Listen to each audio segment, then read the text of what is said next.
Pangulong Bongbong Marcos itinalaga ang chairperson ng Independent Commission for Infrastructure na si dating Supreme Court Justice Andres Reyes Jr. Investigasyon iniutos sa simulan sa lalong madaling panahon. Makibalita tayo live kay Eden Suarez Santos. Eden.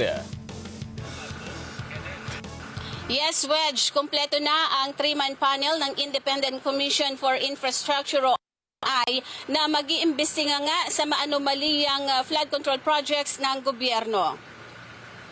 Formal nang inanunsyo ni Pangulong Ferdinand Marcos Jr. ang chairperson ng Independent Commission for Infrastructure o ICI na si dating Supreme Court Justice Andres Reyes Jr. Sinabi ng Pangulo na napili niya si Reyes na pangunahan ng investigasyon dahil sa kanyang napakagandang record.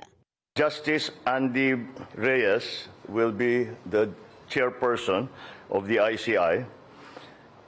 He was a presiding judge of the Court of Appeals before.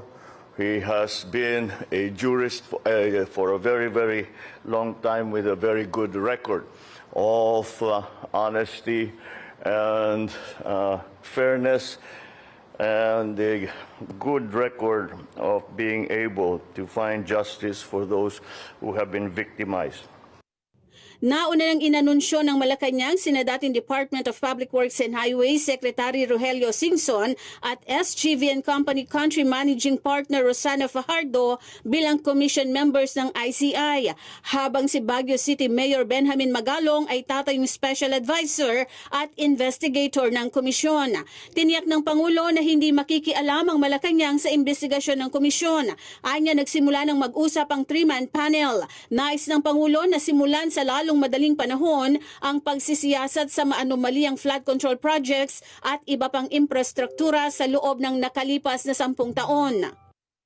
What I want to stress here is that the independent nature of this commission. Hindi kami makikialam sa trabaho nila. We will of course be in discussion with them. We will ask them, ano nangyari, what have you found, what are we doing next, etc. But we're not about to direct them as to how they are going to conduct their investigations. And we are going to leave it up to them. Itinuturing naman ng Pangulo na normal lang na mapunta sa ruling party ng House of Representatives ang malaking budget ng flood control dahil sila ang may maraming bilang. Anya, hindi ito problema lalo na kung maganda naman ang paggamit ng pondo at nagagawa ng maayos ang mga proyekto. Idiniin ng Pangulo na ang problema ay ang paggamit ng budget. Ginagawang politika na naman. Thank you, Mr. President. That's what we wanted to do. Remove it from politics. Don't politicize this. It's simple numbers dito. Simple lang to.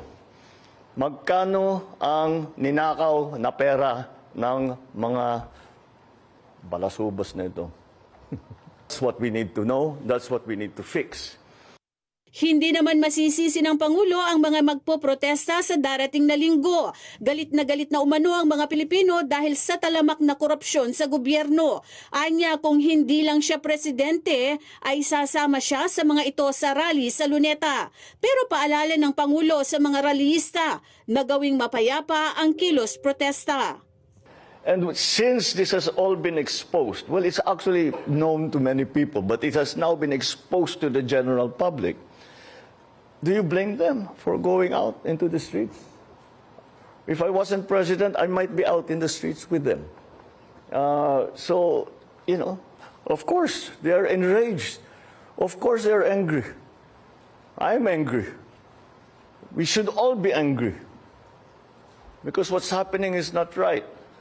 So, yes, express it. You come, you make your feelings known to these people and make them answerable for the wrongdoings that they have done. Wedge, binigyan din ni Pangulong Ferdinand Marcos Jr. na kahit na mapanagot ang mga guilty sa maanomaliang flood control projects, ay idiniin ito na tatapusin pa rin ng mga ito ang mga proyektong kanilang nasimulan gamit ang kanilang sariling pera mula sa kanilang bulsa. Wedge? Alright, maraming salamat si Eden Suarez Santos, nagbabalita live.